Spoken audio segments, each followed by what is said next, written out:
வணக்கம் மக்களே, இன்னைக்கு மகாலய அமாவாசை இல்லைங்களா? ஒரு குக்கிங் vlog பார்க்கலாங்களா? அதாவது யூஸ்வலான சமையல் தாங்க. நானும் எப்படியோ யோசித்தேன், சரி ஒரு மாற்றி பண்ணி பார்த்தா உங்களுக்கு ஒரு இன்ட்ரெஸ்டிங்காக இருக்கும் பார்க்குறதுக்குன்ட்டு. என்ன யோசித்தாலும் திரும்பி அதுதாங்க வந்து நிற்குது. சரி வாழைக்கால கூட்டு பண்ணலான்னா சாப்பிட்ணும் இல்லைங்க, நம்ம செஞ்சுட்டா சாப்பிட்ணும்ல. நம்ம பசங்களுக்கு பிடிச்ச மாதிரியான மெனு இது, ரெகுலராக போகிறது தான். என்னம்மா அப்படின்ட்டு இப்போயே ஸ்கிப் பண்ணி வெளியே வந்துடாதீங்க, கொஞ்சம் பேசலாம். நம்ம கமெண்ட்ஸில் நீங்கள் போட்டிருக்கீங்கள்ல, அந்த கேள்விக்கெலாம் பதில் சொல்கிறேன். அப்புறம் வந்து நேற்று கோயில் போயிருந்தேன், அதெல்லாம் பேசிகிட்டே நம்ம சமைக்கலாங்க. வாங்க வீடியோக்குள்ளே போகலாம். இப்போ இந்த கொஞ்ச நாளாக இந்த உதய் கிருஷ்ணா நெய் தான் வாங்கின்னு இருக்குங்க. நீங்களே பார்த்தீங்களா, நம்ம வந்து கிருஷ்ண ஜெயந்தி பலகாரம்லாம் பண்ணோன்னு ஒரு தாட்டி வாங்கும்போது இதில் பவுல் வந்து ஃப்ரீன்னு இருந்தது, மிஸ் பண்ணிட்டு வந்துட்டேன். ஐயோ மிஸ் பண்ணிட்டோண்டா அப்படின்னு நான் பேசியிருந்தேன் நான் என் பையன்கிட்ட. அடுத்த வாட்டி போகும்போது கேட்டு ஞாபகமாக வாங்கின்னு வந்தான். கொடுத்தா இந்த பவுல் தான் வந்ததுங்க. இந்த குட்டி பவுலுக்காமா நீ அப்படி கேட்டேன் அப்படின்னா, க்யூட்டாக அழகாக தான் இருக்குங்க. இன்றைக்கி இது வாங்கி வந்துட்டு அப்புறம் நம்ம என்ன பண்ண போகிறோன்னா, அவரைக்காய் பொரியல், புடலங்காய் கூட்டு, வாழைக்காய் வறுவல், பூசணிக்காய் சாம்பார், மாங்காய் பச்சடிங்க. இன்னும் ஒரே ஒரு டிஃப்ரென்ஸு, கொஞ்சம் எக்ஸ்ட்ரா பண்ண போகிறேன். ஏன்னா வெளியே இன்றைக்கி மகாலய அமாவாசை, பெரிய அமாவாசை இல்லைங்களா? கொஞ்சம் வெளியே எக்ஸ்ட்ரா 4 பேருக்கு உணவு தேவைப்படுபவர்களுக்கு கொடுக்கலாம் அப்படின்றக்காக செஞ்சுருக்கேங்க. பாயாசம் மட்டும் இந்த வாட்டி சம்பா கோதுமை ரவையில் பாயாசம் பண்ண போகிறேங்க. யூஸ்வலாக சேமியா பாயாசம் தான் பண்ணுவோம், அதுதான் எங்கள் மாமியாருக்கு பிடிக்கும். ஆனால் இந்த வாட்டி கொஞ்சம் சேஞ்ச் பண்ணலாம், அவங்களுக்கு போர் அடிக்கக்கூடாதுல, அதனால் இது ஒன்று தான் மெனு மாற்றிருக்கேங்க. சம்பா கோதுமை நல்லா வறுத்துடலாங்களா? பருப்பு வெந்துட்டுருக்கு.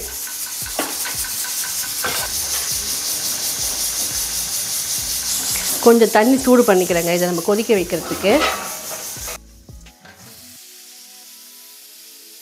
நெய்யில் போட்டு இது வறுத்துக்கிறேங்க. நல்லா 1 கப் அளவு எடுத்துருக்கேன். இது குக்கர் பத்தாதுன்னு நினைக்கிறேன், பார்க்கலாம். இந்த சம்பா கோதுமையில் நீங்கள் சக்கரை பொங்கல் கூட பண்ணலாங்க, சூப்பராக இருக்கும். டிஃப்ரெண்ட்டாக அந்த க்ரன்ச்சியாக கடிச்சி சாப்பிட்ற மாதிரி சூப்பராக இருக்குங்க. ஸ்லோ ஃப்ளேம்லேயே நல்லா ஒரு 5 மினிட்ஸ் வறுத்துருக்கேங்க. நல்லா வாசனையாக இருக்குது.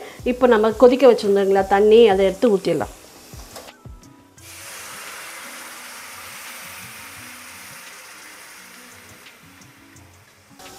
பாயாசன்றதுனால கொஞ்சம் தாராளமாக ஊற்றிருக்கேங்க. இதே நம்ம வந்து சக்கரை பொங்கல்னால் அளந்து ஊற்றணும் என்னங்க. இப்போ வந்து இதில் ஒரு சிட்டிகை உப்பு போட்டு வேக வச்சிடுறேன். ஏன்னா ஈட்ரு போட்டியா நைனா?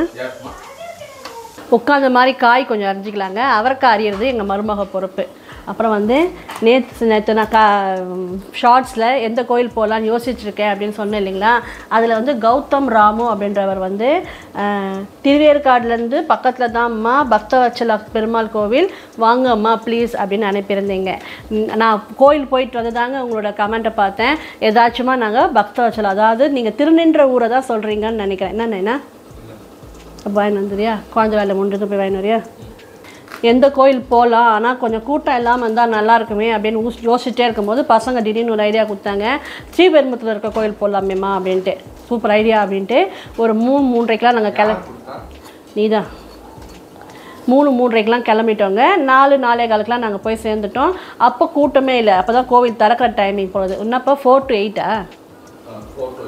4 to 8:30 நெட்டில் பார்த்து சொன்னாங்களா? அப்போ தான் திறக்கிற டைமிங்க. கூட்டமே இல்லை, கடகடன்னு போய் சுவாமியை பார்த்துட்டோம். 5:45க்கெலாம் வெளியே வந்துட்டோங்களா? அப்போ எங்கள் வீட்டுக்காரர் இங்கேருந்து பக்கத்தில் தான் திருவள்ளூர் கோயில், வீரராகவர் கோயில் போகலாம் அப்படின்னு சொன்னார்.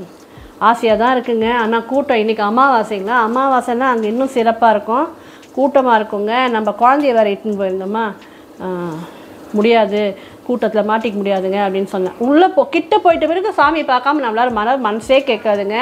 அதனால் வேண்டாங்கன்னு சொன்ன பிறகு எனக்கு திடீர்னு திருநின்ற ஊர் பெருமாள் போய் பார்க்கலாங்க அப்படின்னே சரி அங்கேருந்து கிளம்புனோங்க. அதுதான் கொஞ்சம் நாங்கள் அங்கேருந்து ரூட் எடுத்ததுனால ரோடு சரியில்லை, அதனால் கொஞ்சம் லேட் ஆகிடுச்சு. 6:30 தான் போய் ரீச் ஆனோம். பார்த்தா அப்போவே கூட்டம், வெளியே வரலாம் கூட்டம். என்ன பண்ணலான்னு யோசிச்சுட்டே இருக்கும்போது சிறப்பு தரிசனத்தில் போயிட்டு சுவாமியை பார்த்துட்டு வந்துட்டோங்க. அதனால் என்ன தம்பி பேர் கௌதம் ராமு, அவர் சொன்னபடி நாங்கள் நேற்று பக்தவச்சல கோயில் தான் போயிருந்தோம். அங்கே நிறைய ஃபேமிலி மெம்பர்ஸ் பார்த்தோங்க. அங்கேயும் பார்த்தோம், ஸ்ரீபெரும்புத்தூர்லேயும் பார்த்தோம். எல்லாருமே பார்த்துட்டு ஆச்சரியப்பட்டு பார்க்குறீங்க. ஆனால் என்னோடய பேர் உங்களால் ஞாபகமே வச்சுக்க முடியலைங்க. 2 சீரீஸ்லேயே நான் உதாட்டி சொன்னேன், என் பேர் கொஞ்சம் ஞாபகம் வச்சுக்கோங்க, புவனா கிரியேஷன்ஸ்ன்னு சொன்னேன். எல்லாருமே வந்து புவனேஸ்வரி புவனாவே ஞாபகம் வச்சு மாட்டுறாங்க, புவனேஸ்வரி எங்கே ஞாபகம் வச்சுக்க போகிறாங்க. அதனால் ஆசையாக இருக்குது நீங்கள்லாம் வந்து பேசும்போது. ஆனால் வந்து பேர் தெரிஞ்சு இன்னும் சந்தோஷமாக பேசினா இன்னும் நல்லாயிருக்குங்க. அப்போ வந்து என் பேர் கொஞ்சம் ஞாபகம் வச்சுக்கோங்க. மனோஜ்குமார்னு நினைக்கிறேன். எல்லாம் ஸ்க்ரீன்ஷாட் எடுத்து வச்சுருக்கேன்.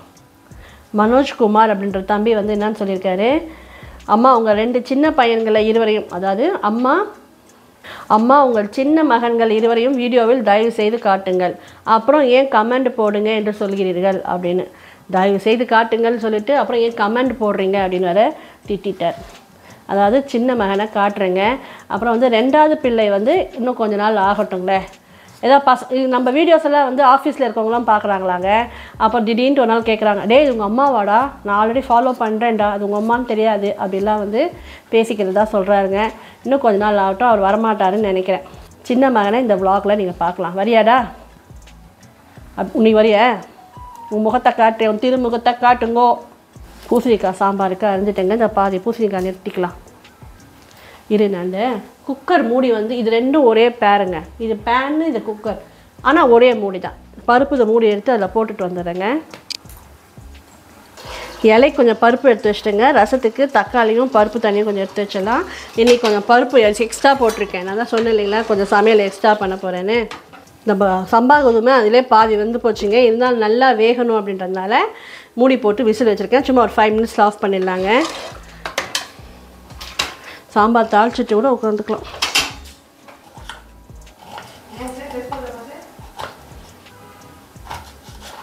சாம்பாருக்கு உப்பு போட்டுடலாங்க.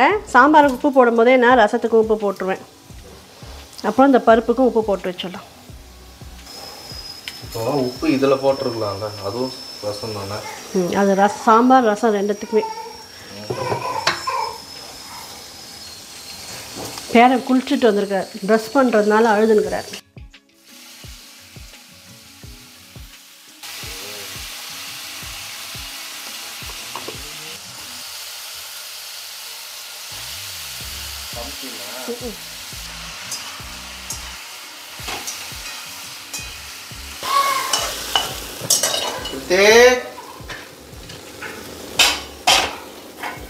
போணுமா?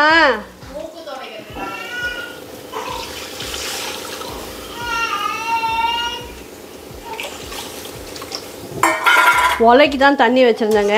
இருந்தாலும் தண்ணி சூடாக இருக்குல்ல, பருப்பில் ஊற்றிடலாம். சாத்துக்கு இன்னும் கொஞ்சம் அரிசி தண்ணி ஊற்றிக்கலாம். பாலும் தேனும் இல்லைப்பா சாமி, சும்மா சொல்லாத, நல்லாவே இல்லை. தப்பாக வேறு இது யாருன்னா என்ன திட்ட போகிறாங்க. ஒரு பக்கம் அடுப்பு காலியாக இருக்குங்க. அந்த கடாயிலே வாழைக்காய் தாளிச்சிடலாம். அதாவது அடுத்து இதுதான் அறியணும்னு அடம் முடிக்கக்கூடாது. விட்றா, என்ன வேலை வேணுமோ அதை என்ன கடாய் கழுவ வேண்டியது இருக்கும் இல்லைங்களா. வாழைக்காய் வறுத்தா வாழைக்காய் சிப்ஸ்லாம் போடலாம். சிப்ஸ் போடலாம். தெரியாதா? எனக்கு தெரியாது, நிஜமாக தாங்க. அது வாழைக்காய் சிப்ஸ் போட்டால் எனக்கு ரொம்ப சாஃப்ட், அதாவது க்ரன்ச்சியாக வர மாட்டேங்குது. அது இல்லாமல் சிப்ஸ் போட்டால் சாப்பாட்டுக்கு மேட்சிங் ஆகுமா சொல்லுங்கள்? பசங்க சாப்பிட்ருவாங்க. அவருக்கு ஒரு காய் தேடணும். நான் ஒருபொழுது இருக்கிறாங்களே, அப்புறம் ஒருபொழுதை பற்றி பேசணுன்னு ஆசைப்பட்டேன். தெரியாதவங்களுக்குங்க, வீட்டில் பெரியவங்க இருந்தால் கண்டிப்பாக தெரியும். யாரெல்லாம் இந்த அமாவாசைக்கு ஒருபொழுது இருக்கணும் அப்படின்னா, இப்போ நானும் என் பசங்களும் ஒருபொழுது இருக்க மாட்டோம். அதாவது எனக்கு எங்கள் அம்மா அப்பா இல்லை, அதனால் எங்கள் அம்மா அப்பாக்காக, அதாவது இது மகாலி அமாவாசைனாலே முன்னோர்களுக்கு செய்கிறது தானேங்க. சரி, எனக்கு எங்கள் அம்மா அப்பா ரொம்ப பிடிக்கும், எனக்காக அவங்க எவ்வளோ பாடுபட்டுருக்காங்க, நான் அவங்களுக்காக ஒருபொழுது இருக்கிறேன் அப்படின்னா நம்ம லேடிஸ் இருக்கக்கூடாது. அதுக்கு நம்ம அண்ணனுங்கோ தம்பிங்க இருந்தால் இருப்பாங்க. நம்ம வந்து நமக்கு வந்து கல்யாணம் ஆன பெண்களுக்கு வந்து வீட்டுக்காரர் தான் முக்கியம், அவர் தான் ஃபஸ்ட்டு. அவர் நல்லா இருக்கிற பட்சத்தில் நாம் வந்து ஒருபொழுது இருக்கக்கூடாது. நம்ம பசங்களும் இருக்க மாட்டாங்க. அதனால் கண்டிப்பாக டிஃபன் சாப்பிட்றணும். நைட்டு கண்டிப்பாக சாதம் ஒரு வாயினாச்சும் சாப்பிட்ணும். ஒருபொழுது இல்லாதவங்க இதெல்லாம் கண்டிப்பாக செய்யணும். சாரி, நைட்டு தப்பாக பேசுனா அட்ஜஸ்ட் பண்ணிக்கோங்க. நைட்டு சாப்பிடக்கூடாது. சிட்டியதான் நைட்டு சாதம் சாப்பிடக்கூடாது. ஒருபொழுது இருக்கிறவங்க காலைல டிஃபன் சாப்பிடக்கூடாது, நைட்டு சாதம் சாப்பிடக்கூடாது. எதனா டிஃபனாக தான் சாப்பிட்ணும். இட்லி, தோசை, சப்பாத்தி அது மாதிரி தான் சாப்பிட்ணும். நாம் என்ன பண்ணணும், கண்டிப்பாக டிஃபன் சாப்பிட்ணும். இல்லை என்னால் இன்றைக்கி டிஃபன் செய்ய முடியல, 9 மணிக்கெலாம் இலை போட்டுட்டு நான் சாமி கும்பிட்டுட்டு ஆஃபீஸ் போகணும், இந்த டிஃபன் எங்கே பண்ணுவேன் அப்படின்னு நினச்சிங்கன்னா ஒரு கல் உப்பு நச்சு வாயில் போட்டுட்டு தான் நம்ம சமைக்கவே ஆரம்பிக்கணும். லேடிஸ் யார் இருக்கணும் அப்படின்னா, தப்பாக எடுத்துக்காதீங்க, அப்பா இல்லாத பட்சத்தில் வீட்டில் இருக்க அந்த மனைவியும் பிள்ளைகளும் ஒரு பொழுது இருப்பாங்க. காகத்துக்கு சாதம் வச்சுட்டு தான் சாப்பிடுவாங்க. இது தெரியாதவங்களுக்கு இது யூஸ்ஃபுல்லாக இருக்கும் அப்படின்னு தான் சொல்கிறேங்க.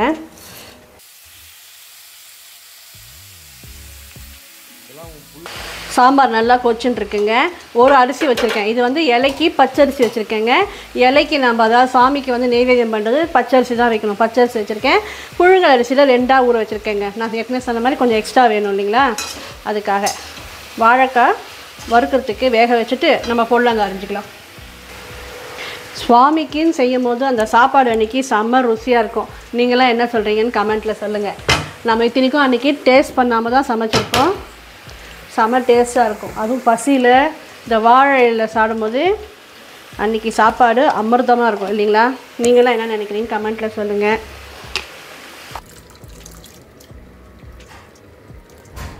சாம்பார் புளி ஊற்றி நல்லா கொச்சிடுச்சுங்க.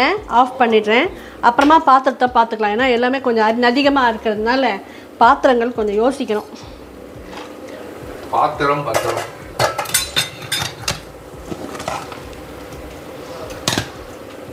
பூசணிக்காய் சாம்பாருக்கே ஒரு மனம் உண்டு.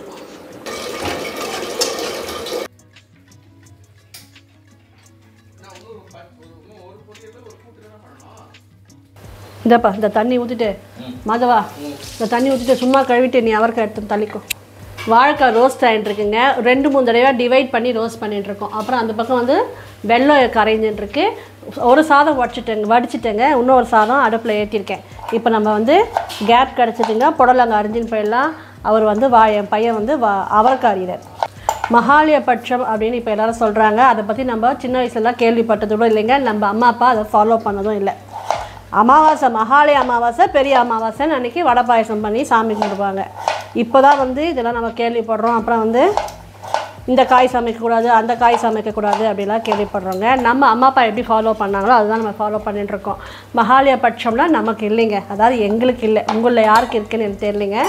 மகாலயபட்சத்தில் எந்த சுவாமியும் கும்பிடக்கூடாது, அது ஒன்லி ஃபார் முன்னோர்கள் அப்படின்னு சொல்கிறாங்க. நாங்கள் வந்து எல்லா அமாவாசையும் சிறப்பாக கும்பிடுவோங்க. அது இல்லாமல் எங்கள் மாமனார் மாமியார் இறந்த திதி அன்றைக்கி நாங்கள் ஐயரை கூப்பிட்டு தௌஷமும் கொடுத்துருவோம். எங்கள் மாமனார் வந்து இந்த மாதிரி அமாவாசை நாட்கள் அப்புறம் திதி கொடுக்குற நாட்கள்லாம் வந்து நிறைய சாப்பாடு செய்ய சொல்லி வீட்டுக்கே வர வைப்பார். எல்லாம் வந்துருங்கப்பான்னா ஒரு 10 பேர் வந்துடுவாங்க, சாப்பாடு போடுவாங்க. நாமளுமே வேலூரில் இருக்கிற வரலும் போட்டு தான் இருந்தவங்க. இப்போ போய் யாரை கூப்பிடுறது, அதனால சாப்பாடு பேக் பண்ணி ஒரு 4-5 பேர் கொடுத்துடலாம் அப்படின்னு சமைச்சுட்டுருக்கேன்.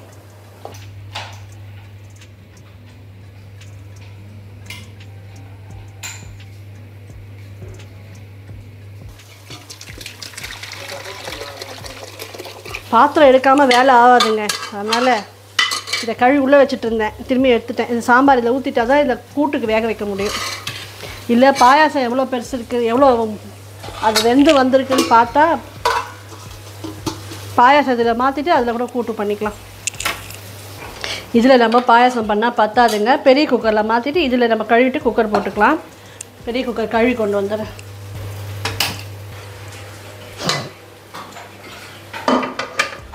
சம்பா கோதுமை பாருங்கள், சம்பா கோதுமை ரவை சூப்பராக வெந்துடுச்சுங்க. இப்போ நம்ம இதை எடுத்து பெரிய குக்கரில் சாய்ச்சிடலாம். ஸ்வீட்னாலே வீட்டில் இருக்கிறவங்களும் அலறாங்க. சரி கம்மியாக பண்ணலான் தான் அதில் போட்டேன், அதுவும் இவ்வளோ வந்துருக்குது. வெல்லம் ஊற்றிட்டோங்க. இப்போ இது நல்லா கொதிக்கிட்டு, இல்லை முடிஞ்சால் ஒரு விசில் கூட விட்டுக்கிறேன். இன்னும் ஒரு டம்ளர் தண்ணி ஊற்றிக்கிறேங்க நான். அப்போ தான் நல்லா இன்னும் பூ மாதிரி வெந்து வரும். கொஞ்சம் அப்படியே பரப்பரன்னு வேலை ஓடின்ட்டுருக்குங்க. இது 3வது சாதத்துக்கான ஒலை வச்சுருக்கேன். கூட்டுக்கு எல்லாம் ரெடி பண்ணிட்டேங்க. இது வந்து அந்த ஒரே 2 பேனுக்கு ஒரு மூடி சொன்னேன் இல்லைங்களா. சில சமயங்களில் பார்த்திங்கன்னா அது நம்மளுக்கு ரொம்ப ஈஸியாக இருக்குது, பாத்திரம் கழுவுறதுக்கோ பாத்திரம் எடுக்கிறதுக்கோ. ஆனால் இப்போ அர்ஜென்ட்டாக வேலை ஆகணுனால இந்த மாதிரி மூடிக்காக இது வெயிட்டிங்க. விசில் அடங்கலை, பாயாசம் வச்சுருந்தோம்ல. பாயாசத்தை முந்திரி பருப்பு தாளித்து கொட்டினா பாயாசம் வேலை ஆயிடுச்சு. ரசம் தாளிக்கணும், வடை அரைக்கணும், அவரைக்காய், அவ்வளோதான். இப்போ தான் ப்ரெஷர் அடங்கியிருக்குங்க. மூடி எடுத்து முதல்ல கூட்டுக்கு மூடிடுவோம். பாயாசத்துக்கு எப்படி நல்லா வெந்திருக்கு பாருங்கள். இப்போ நம்ம இதை முந்திரி பருப்பு நெய்யில் தாளிச்சிட்டு இந்த கடாயிலே நம்ம மாங்காய் பச்சடிக்கு போட்டுடலாம். ஏலக்காய் பொடி அரைச்சோம் இல்லைங்க, கிருஷ்ண ஜெயந்திக்கு எல்லாம் செலவாயிடுச்சு. இருக்கிறத போட்டுட்டேன். தேங்காய் துருவி கொடுத்துருக்காங்கங்க. அப்படியே ஈஸியாக வேலை ஆகிடுது நமக்கு. கொஞ்சம் போட்டோமா வேலையை முடிச்சோமா அப்படியே. தேங்காயும் கொஞ்சம் வதக்கி போட்டுடலாம். மூளை தண்ணி மாற்றினியா இன்றைக்கி?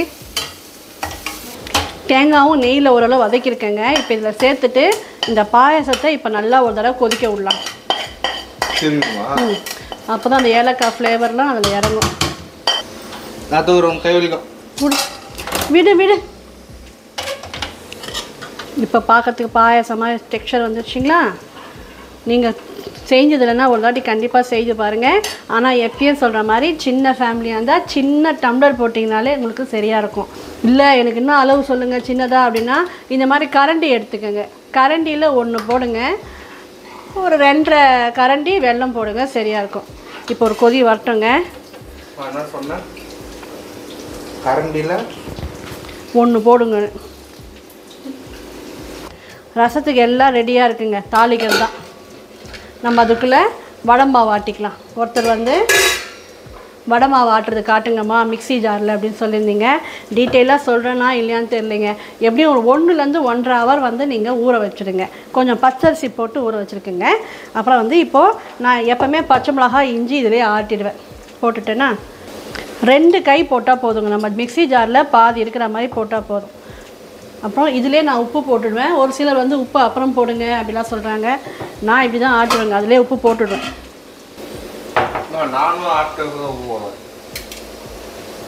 இதுக்கு தேவையானதுக்கும் பேட்சாக உப்பு போட்டுக்கலாம். ஒரு 2 ஸ்பூன் அளவு தண்ணி. இப்போ இதை ஆட்டணுங்க. அதுக்குள்ளே நம்ம பாயாசம் நல்லா கொச்சிச்சு பாருங்கள். சூப்பராக இருக்கா? இப்போ இதில் நம்ம மாங்காய் பச்சடிக்கு தாளிச்சிடலாம். என்ன இது இருந்தால் பெரமனை எங்கன்னா கிடைக்குமா பாரு. முதல்ல ஒரு ட்ரிப்பு கொஞ்சம் நர அரைச்சிக்கிறேங்க. அதுக்கப்புறம் நம்ம தண்ணி கம்மியாக ஊற்றி கொஞ்சம் க்ரீனாக இருக்குது பச்சை மிளகாய். ஃபர்ஸ்ட் டைம் மட்டும் பச்சை மிளகாய் போட்டு. ஆமாம்,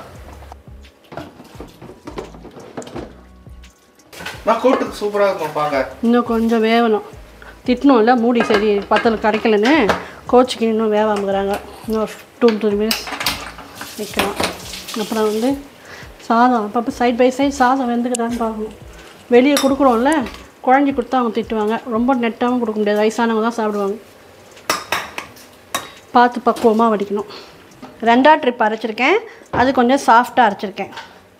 இப்போ இன்னொரு ட்ரிப்பு கொஞ்சம் நர அரைச்சிப்பேங்க. நான் இப்படி தான் அரைப்பேன். ஒருத்தர் பக்குவம் ஒரு மாதிரி இல்லைங்களா? ஏன்னா எங்களுக்கு வடையில் அங்கங்கே கரன்னு இருந்தால் நல்லாயிருக்கும், எங்களுக்கு பிடிக்கும். கொஞ்சம் குறக்கறன்னு தண்ணி திட்டமாக. ஏன்னா 2 வாட்டியும் கொஞ்சம் இதுவாகி போச்சுங்க, லிக்விட் ஆகி போச்சு. இந்த வாட்டி கொஞ்சம் திக்காக எடுத்துக்கலாம். ஊற வச்ச தண்ணி வேஸ்ட் பண்ணாமல் மாட்டு பேக்கெட் ஊற்றிக்கலாம்.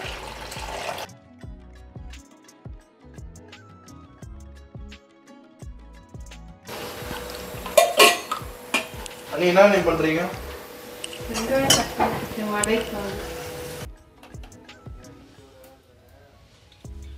டிப்பு என்ன பார்க்கணுன்னா, பாய் அம்மனே அபிஷேகம் பண்ணுறான். வாங்குமா. வாழைக்காய் வறுத்த கடாய் கழுவி வந்துடுச்சிங்க. இப்போ நம்ம கூட்டு தாளித்து கொட்டிட்டு அவரைக்காய் பண்ணிடலாம். ரசம் தாங்க. ரசம் நான் வேற ஒரு பாத்திரத்தில் தாளிச்சிக்கிறேன். கடுகு இதோ அடுத்து சீரகம், உளுத்தம்பருப்பு, காஞ்ச மிளகாய், 2 மிளகு முழுசாக போட்டோன்னு வைங்க. கூட்டு வந்து எப்போவுமே சட்டுலாக இருக்கும் இல்லைங்களா? அங்கே அந்த மிளகு கடிப்படும் போது எங்கேயோ ஒரு தாட்டி கடிப்படும் போது சூப்பர் டேஸ்ட்டாக இருக்கும். இப்போ இதை கூட்டு பாத்திரத்தில் வச்சிடணும். அப்புறம் பேரன் பிறந்திருக்கான் ப்ளெஸ் பண்ணிவிடுங்கன்னு சொன்னதுக்கு எத்தனை பேர் விஷஸ் பண்ணியிருந்தீங்க. அதுவும் அந்த விஷிங்லாம் சூப்பராக இருந்தது. ஒருத்தர் ஆயுஷ்மான் பவ, வாழ்க வளமுடன், கிருத்திக் பேர் சூப்பராக இருக்குது அப்படின்னு நிறைய பேர் விஷ் பண்ணியிருந்தீங்க. அதை தனியாக படிக்கிற மாதிரியே ஒரு வீடியோ போடலாம். அந்தளவுக்கு சூப்பர் கமெண்ட்லாம் வந்ததுங்க. ரொம்ப தேங்க்ஸ். கிருத்திக் பெரிய பையனானா அதெல்லாம் படித்து பார்ப்பான் இல்லை? Thank you so much. நீ மூஞ்செல்லாம் அழகு பண்ணி ஒரு ஷர்ட்டு போட்டுங்க வா, அப்புறமா இன்ட்ரடியூஸ் பண்ணுறேன். பச்சடிக்கு வெல்லம் ஊற்றிடலாங்க. இந்த வாட்டி வெள்ளத்தில் கொஞ்சம் கல்லுலாம் இருக்குது, அதனால தான் வடிகட்டி தண்ணி ஊற்றி ஊற வச்சுருந்தேன், வடிகட்டியிருக்கேன். இது சுண்ணதும் நம்மளுக்கு மாங்காய் பச்சடி ரெடி. பையன் வந்து சிப்ஸு சீவி கொடுத்துட்டாங்க. அதனால் ரொம்ப நைஸாக இருக்குது மாங்காய். சரி, எப்படி சாப்பிட்டாலும் ஜாம் மாதிரி இருக்க போகுது. நல்லா கொதிக்கிட்டோங்க, இறக்கிடலாம். அவரைக்காக்கு காரெல்லாம் போட்டுடலாம். வடை துவையல் ஒன்று பண்ணியிருந்தால் சூப்பராக இருந்திருக்குங்க. 2 நாள் முன்னாடி தான் புதினா துவையல் பண்ணோம். இஞ்சி துவையெல்லாம் இதுக்கு மேட்ச் ஆகுமான்னு தெரியல.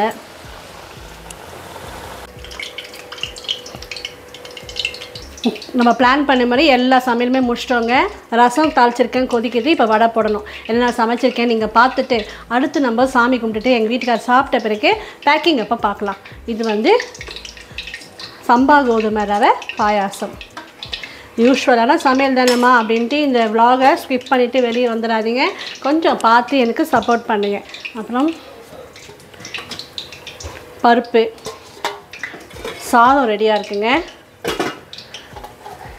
நெய் சூடாகிறதுக்காக வச்சுருக்கேன். வாழைக்காய் வறுவல், பூசணிக்காய் சாம்பார், மாங்காய் பச்சடி, அவரைக்காய் பொரியல், அப்புறம் புடலங்காய் கடலைப்பருப்பு கூட்டு. எப்பயும் போல் இன்றைக்கி நம்ம வீட்டில் உளுந்து வடை தாங்க. உளுந்து வடை தான் போட போகிறேன். போட்டால் தான் வடை. நாளைக்கு சிரிக்கிறேன், முதல்ல ஞாபகப்படுத்து.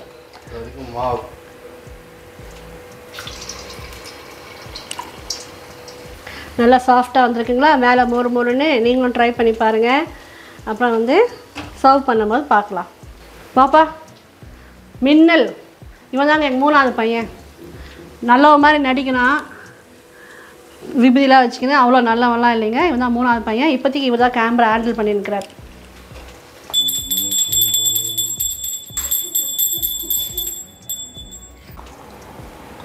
நம்ம வீட்லேயே நிறைய கப்ஸ்லாம் பாக்ஸஸ்லாம் இருக்குங்களா, ஸ்வீட் பாக்ஸு. இதிலே பேக் பண்ணிடலான்னு எல்லாம் என் பையன் கழுவி ரெடி பண்ணி வச்சுருக்காருங்க. அவர் வந்து இப்போ பேக் பண்ணுவார். காக்காய்க்கு சாதம் வைக்க போயிருக்காங்க. நான் இந்த சின்னதில் பாயாசம் ஊற்றுறேன். யூஸ்வலாக இந்த மாதிரி நீடி பீப்புளுக்கு கொடுக்கும்போது, சாப்பாடு கொடுக்கும்போது நம்ம ஈஸியாக பிரியாணி வாங்கி கொடுத்துட்றோம். இல்லைனா வந்து வெஜிடேரியன் கொடுக்கும்போது குஸ்கா கொடுத்துட்றோங்க. இது மாதிரி இருக்கிறவங்களாம் வந்து கொஞ்சம் வயசானவங்க தான் இருப்பாங்க. அவங்களுக்குலாம் அந்த சாம்பார் சாதம், ரசம் சாதம் இதெல்லாம் சாப்பிட ஆசையாக இருக்கும் இல்லைங்களா? அதனால தான் இன்றைக்கி நான் போன வருஷமும் பண்ணியிருந்தேங்க. அதனால் இந்த வருஷமும் பண்ணிட்டேன். நான் போன வருஷத்தில் சாப்பாடு கொடுக்குறேன் அப்படின்னு மட்டும்தான் சொல்லியிருந்தேன். நிறைய பேர் எங்கே கொடுக்குறீங்கன்னு சொல்லவே இல்லையே அப்படின்னு கேட்டிருந்தீங்க. உங்களுக்கே தெரியும் இல்லைங்களா? அப்பா நான் ஃபோன் அடிக்குது பாரு. நீங்களே புரிஞ்சுப்பீங்க அப்படின்றதுனால தான் போன வாட்டி அதை சொல்லலைங்க. பாக்ஸஸ் இருக்கும்போது தனித்தனியாக கொடுக்கலாம் தாங்க. இப்போ பாக்ஸ் கம்மியாக இருந்ததுன்னா சாம்பார் சாதம் பிசைஞ்சு அப்படியே ஒன்றா போட்டு பிசைஞ்சு கொடுத்துட்ருப்பேன்.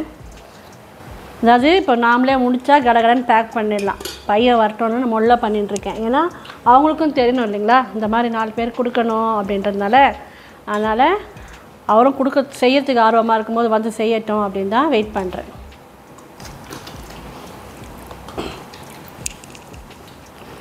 சாதம் நான் வச்சு தட்டா, நீ இந்த பக்கம் 2 வாழைக்காய், இந்த பக்கம் அவரைக்காய், நடுவில் சும்மா ஒரு ஊறுக்காய் மாதிரி பறிச்சுட்டு வைக்கிறியா?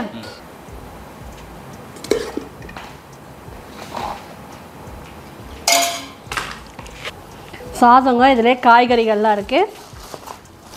சாம்பார், ரசம், பாயாசம், 2 வடை. இப்போ சாப்பாடு வை அதில் இருக்குது. இந்த வீடியோ உங்களுக்கு பிடிச்சதா லைக் பண்ணி ஷேர் பண்ணுங்கள். மறக்காமல் சப்ஸ்கிரைப் பண்ணி சப்போர்ட் பண்ணுங்கள். தேங்க்ஸ் ஃபார் வாட்சிங். பாய்.